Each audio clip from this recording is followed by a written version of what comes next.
Et voilà donc à nouveau un épisode de AI Site cette semaine avec toujours comme prétexte un ou une photographe connue du passé ou du présent pour s'intéresser un petit peu aux capacités de l'intelligence artificielle en termes de photographie. Donc je vais me baser comme ces dernières semaines, ça va changer probablement très vite, mais je vais me baser sur ChatGPT pour les informations et ensuite DALL-E et Midjourney pour les illustrations. Donc on va tout de suite commencer par demander à l'intelligence artificielle, est-ce que tu peux nous parler de la bio de l'artiste ? Martine Franck était une photographe documentaire et de portrait renommée, née le 2 avril 1938 à Angers, en Belgique. Elle était la deuxième épouse du célèbre photographe français Henri Cartier-Bresson, et son association avec lui a influencé son travail et son approche de la photographie. Comme on peut le voir sur ces deux premières images, les deux premières images en général, je demande à l'intelligence artificielle toutes les images d'illustration, donc à gauche ça sera du DALL-E et à droite du Midjourney. Je demande à l'intelligence artificielle d'illustrer les propos, mais les premières sont une image d'une personne qui ressemblerait à l'artiste en train de prendre une photo et une photo dans le style de l'artiste étudié. On va appeler ça comme ça. À nouveau toujours vérifier les informations. Moi, je fais pas vraiment de contre-vérification. J'ai les connaissances que j'ai en photo, mais vous pouvez aller voir les vraies informations, soit dans des livres, soit en ligne, soit pendant des expos, ou chez des galeristes. Là, c'est vraiment, on va se baser souvent sur les informations de l'intelligence artificielle. Et comme on peut le voir là, on retrouve tout de suite le style de DALL-E à gauche, un peu plus dessiné et moins esthétisant que Midjourney à droite, où il y a toujours un petit peu ce côté presque surfait, où c'est toujours très très propre. Franck a commencé sa carrière en tant qu'historienne de l'art, étudiant à l'école du Louvre à Paris. Cependant, son intérêt pour la photographie l'a conduite à embrasser une carrière de photographe. Au début des années 1960, elle est partie aux États-Unis, où elle a travaillé en tant qu'assistante de photographe, notamment Fred Dara et Elio Elisofon. Ces deux images, en fait, vraisemblablement de Bruxelles ou d'une ville en Belgique à l'époque de la naissance de l'artiste, assez intéressant la façon dont Midjourney et DALL-E prennent l'imagerie de ce qu'ils ont appris pour illustrer. J'ai souvent, on va dire ça plutôt comme ça, une préférence pour le côté compositionnel de DALL-E qui va moins s'intéresser à rendre les choses toujours lisses et esthétiques, comme on peut le voir sur l'image de droite. Mais ensuite, par rapport au style de la photographe, je reste perplexe pour l'instant. C'est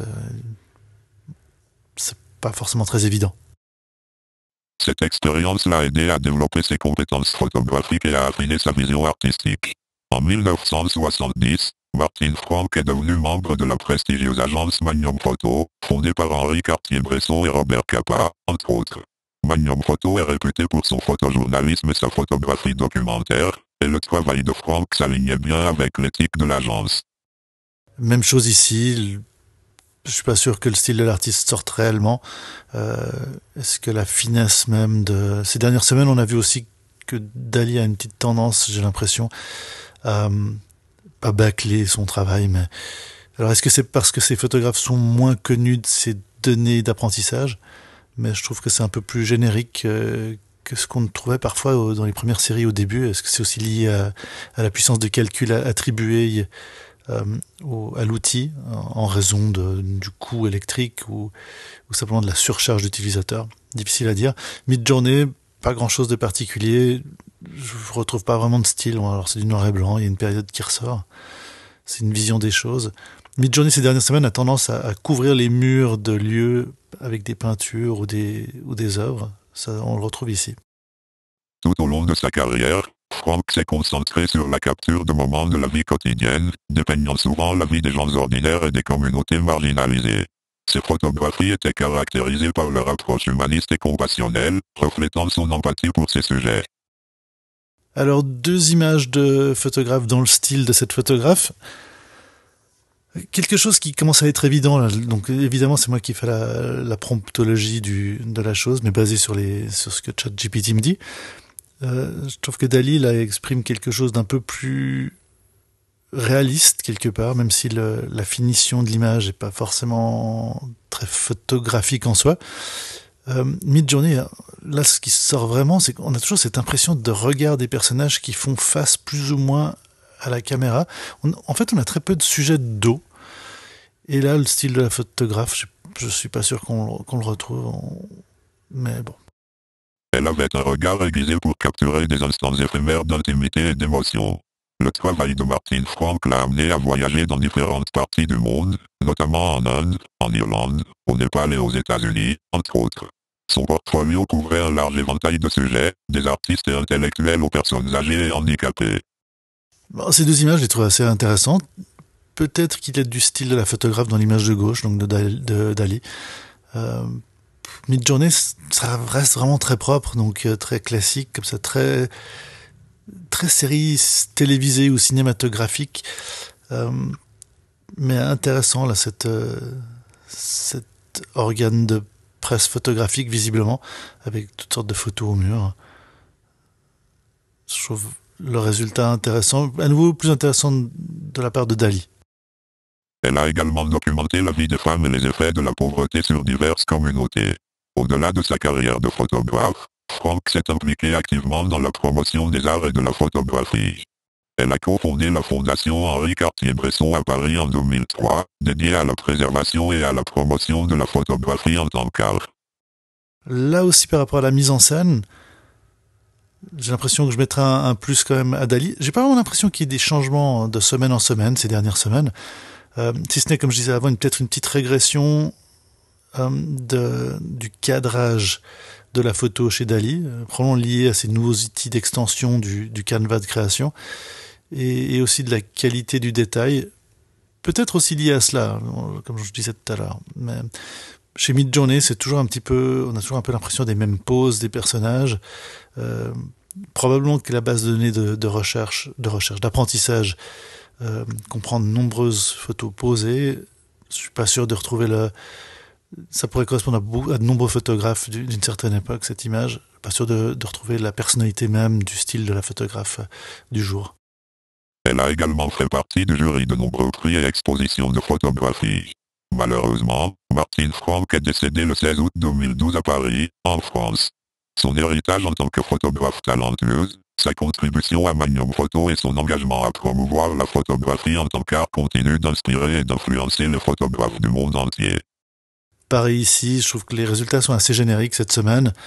À nouveau un petit plus à mon goût pour Dali qui fait des compositions qui sont moins classiques, je sais pas comment dire, mais qui sortent un peu plus d'un certain ordinaire hyper esthétisé, comme le fait Midjourney à droite. Et toujours ces regards qui commencent vraiment, moi personnellement, à me déranger avec les semaines qui suivent. Midjourney a vraiment une propension à poser des caractères et à les faire vraiment interagir avec la photographie, pas forcément de manière très naturelle. Donc, vu que cette semaine, alors c'est Martin Frank, pour ceux qui n'ont pas lu le titre de l'épisode, donc vu qu'on a notre intelligence artificielle à disposition, on va peut-être en demander un peu plus sur ce qui différencie son style. Donc, intelligence artificielle, est-ce que tu peux nous en dire plus sur le style de cette photographe ? Le style de la photographe Martin Frank se distingue des autres photographes à plusieurs égards. Voici quelques éléments clés qui rendent son travail unique. 1. Approche humaniste. L'une des caractéristiques déterminantes de la photographie de Martin Frank est son approche humaniste. Elle éprouvait une profonde empathie pour ses sujets, ce qui transparaît dans ses images qui mettent souvent l'accent sur des individus ordinaires et leur vie quotidienne. Elle avait un talent pour capturer des moments intimes et émotionnels, permettant aux spectateurs de se connecter avec les sujets sur un plan personnel. Voilà, deux premiers exemples. À gauche, toujours cette manière de composer les images de Dali, qui semble vraiment de plus en plus, c'est comme ça que je pourrais mieux le décrire peut-être, de plus en plus incomplète en fait, de semaine en semaine, bizarrement. Ou c'est moi qui m'habitue vraiment au résultat de Dali, qui ne progresse pas forcément sur l'hyper-réalisme des images. Midjourney, à ce niveau-là, on peut pas vraiment reprocher l'hyper-réalisme de la chose. Par contre, j'ai l'impression que de plus en plus, c'est vraiment hyper esthétisé. Dans les deux images-là, je suis pas sûr de retrouver le style de la photographe. Alors il y a une mise en scène, il y a une mise en scène, il y a une composition des deux côtés qui pourrait jouer, mais somme toute assez générique. 2. Mise en valeur des communautés marginalisées. Le travail de Frank met souvent en lumière la vie des communautés et des individus marginalisés. Ses photographies donnaient une voix aux moins privilégiés et aux sous-représentés, mettant en avant leur lutte, leur victoire et leur résilience. Ces images étaient non seulement puissantes esthétiquement, mais également socialement impactantes. Ici, alors directement Midjourney, je pense qu'on est toujours dans la même problématique. Je suis pas sûr non plus de retrouver grand chose du style de la photographe. C'est vraiment trop léché, trop dans le détail. Les compositions centrées comme ça manquent vraiment de vie ou d'un sentiment vraiment de capture de l'instant. À gauche, je trouve que ça marche mieux. On peut se poser la question de ce qui se passe derrière. Il y a une interaction, il y a une certaine transparence du photographe, de la photographe, et potentiellement, j'ai l'impression, alors le choix du noir et blanc se fait relativement automatiquement avec Dali dans ce cas-là. Donc, est-ce que c'est vraiment basé sur le style du caractère? On a toujours du caractère de la photographe. On est toujours un peu dans cette problématique de la boîte noire de l'intelligence artificielle. Midjourney, pour certains cas, là, des derniers cas, j'ai dû forcer l'imagerie noir et blanc, car il est vraiment poussé à des couleurs qui n'ont pas grand-chose à voir avec les couleurs de la période ou de ce qu'on peut voir des travaux de la photographe. 3. Photographie en noir et blanc.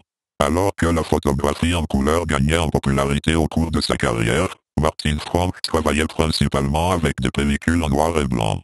Ce choix conférait à ses photographies une qualité intemporelle et classique, renforçant l'impact émotionnel de ses sujets. 4. Intérêt pour les artistes et les intellectuels. Frank avait une fascination pour le monde des artistes, des intellectuels et des esprits créatifs. Elle photographiait souvent des artistes célèbres, des écrivains et des penseurs, les capturant dans leur espace créatif ou lors de moments d'introspection. Ces portraits offraient un aperçu intime de la vie de personnalités influentes dans le domaine culturel. Ici, Dali va dans des choses souvent, j'ai l'impression, plus créatives. Donc là, on a l'impression peut-être d'une représentation artistique. La photographe s'intéressant vraiment aussi aux personnalités artistiques à son époque dans son travail.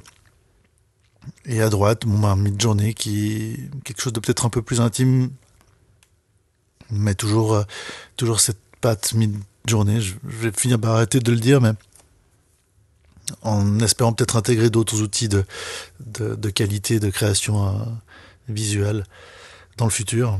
Mais non, parfois Midjourney a vraiment de très bons rendus, enfin des rendus qui reflètent, j'ai l'impression, vraiment le style des photographes. Sur ce coup-là, je trouve ça un petit peu fade. 5. Attention aux détails. Les compositions de Frank étaient marquées par une attention minutieuse aux détails. Elle avait un regard perspicace pour les interactions subtiles entre les personnes et leur environnement. Que ce soit en photographiant une rue animée ou un paysage serein, elle trouvait des éléments qui ajoutaient de la profondeur et une dimension narrative à ces images. Voilà une image à nouveau de chez Midjourney qui est très stylisée Midjourney en fait. On a l'impression qu'un photographe est en train de tranquillement se créer avec sa personnalité propre. Dali plus dans la façon de composer l'image, on retrouve la patte technique de l'outil, de la manière dont il crée l'image. Ce serait intéressant d'avoir comme de façon plus en plus régulière, je le dis, ce serait intéressant d'en savoir un peu plus sur la consommation énergétique, la puissance de calcul et les paramètres qui limitent la qualité de l'image, la composition de l'image chez les deux logiciels. Mais je trouve que Dali, peut-être, il y a peut-être un peu plus d'un style photographique se rapprochant de la photographe. 6. Lien avec Magnum Photo. En tant que membre de Magnum Photo, Frank faisait partie d'un collectif prestigieux de photojournalistes et de photographes documentaires. Bien que son travail s'aligne sur l'éthique de Magnum, qui consiste à capturer l'essence de l'humanité et des problèmes sociaux, sa perspective unique et son approche ont contribué à la diversité du portfolio de l'agence. 7. Dévouement à la préservation de la photographie en tant qu'art. Au-delà de sa photographie, Frank s'engageait également dans la promotion de la photographie en tant qu'art. Son implication dans la cofondation de la Fondation Henri Cartier-Bresson démontrait son engagement à préserver l'héritage de la photographie et à soutenir les photographes émergents. Et ces deux dernières images par rapport au style, Je trouve que ça marche mieux avec Dall-E. Alors là, clairement, à partir du moment où les détails photographiques un peu mieux réalisés, comme je trouve ici, où les visages sont peut-être plus détaillés, ça marche bien. On pourrait peut-être retrouver, alors pas forcément le cadrage, mais j'ai vraiment un problème avec les nouveaux cadrages de Dall-E. Et là, j'ai pas fait le forcing pour élargir le canevas, mais je trouve que c'est trop serré. On a toujours l'impression d'être au téléobjectif ou avec un capteur croppé, ou un film, enfin une découpe dans un film. Puis à droite, là, de Midjourney, je trouvais intéressant cette image. À nouveau les poses, on peut se poser la question, mais il y a une sorte de mélange de genres qui m'amusait. Je sais pas trop si ça correspond vraiment à la photographe, mais voilà. Comme on a à disposition une en fait Martin Frank virtuelle, on va peut-être essayer de demander la création sur mesure comme chaque semaine. Donc intelligence artificielle, est-ce que tu pourrais nous créer une photo de 3 bergers qui sont assis autour d'un feu, qui parlent de leur journée difficile dans les collines pendant un jour en fait très très orageux. Donc une photo évidemment dans le style de Martin Frank. Alors cette fois, pour cette partie-là, pour ceux qui ont l'habitude, on commence avec Dall-E, les 4 photos de Dall-E sélectionnées, puis ensuite les 4 photos de Midjourney. Voilà, c'est cette sélection qui à nouveau, j'essaie de monter vers le haut la qualité par rapport à tout ça. Pas sûr de retrouver la patte, le style de la photographe, mais des résultats qui donnent quand même une image des limitations de l'intelligence artificielle à ce niveau-là. Je trouve amusant, à nouveau, il y a souvent des mutants, et je trouve marrant l'image de gauche, le sorte de mutant berger chien, qui est posé avec les 3 autres. Alors Dall-E, pour lui, berger autour d'un feu, ça veut dire qu'il y a un chien, parce que visiblement, il respecte les 3 sujets, mais rajoute le chien sur ces 2 images. L'image de droite étant un peu plus réussie, à mon avis. Ici aussi, on retrouve le chien. Je suis pas sûr à droite si c'est le chien qu'on voit, la truffe du chien qu'on voit en bas à droite. Mais ouais, pas très convaincu que l'intelligence artificielle nous renvoie un style particulier, bien que Dall-E là systématiquement à respecter le noir et blanc sans que je demande grand chose. Midjourney de son côté, alors là vraiment pour le coup cette fois-ci, je serais vraiment très curieux de savoir est-ce que l'intelligence artificielle comme elle est composée, si elle n'a pas d'informations sur le style, crée son propre style Midjourney-esque, je ne sais pas, mais je trouve qu'aujourd'hui c'est très prononcé. On a vraiment des images qui sont très magazines, très très léchées comme ça dans le détail, relativement standard. Alors on retrouve à gauche 3 qui pourraient être bergers. On peut remarquer que toutes les images aujourd'hui, et peut-être les semaines d'avant, j'ai jamais vraiment fait remarquer, mais les personnages sont toujours super esthétisés, sont toujours beaux en fait, à un certain niveau. Ils sont rarement normaux ou peut-être un peu plus sur le côté du lait. Ce que Dall-E se permet largement, ce qui est beaucoup plus intéressant à mon avis. Là, on a vraiment ces personnalités qui sont fortes, mais alors, je suis pas du tout sûr de retrouver le style de la photographe. Et ces 2 dernières images, alors là, pour le coup, on a une sorte de mutant, mouton, chien à droite, les 3 bergers. Un petit peu la confusion des chiffres pour Midjourney. 2 bergers à gauche. Alors, est-ce qu'ils sont vraiment bergers? Ils pourraient, hein, mais c'est un petit peu hyper stylisé et pas très convaincant en termes de compréhension des styles photographiques, et pour un outil et pour l'autre. Donc, comme toujours, n'hésitez pas à poster des commentaires, vos réactions, vos propositions. Il y a toujours la possibilité, il y a un lien aussi en bas sur le répondeur vocal du podcast chaîne YouTube, donc n'hésitez pas non plus à poster des questions là-dessus. Et puis voilà, on se retrouve la semaine prochaine.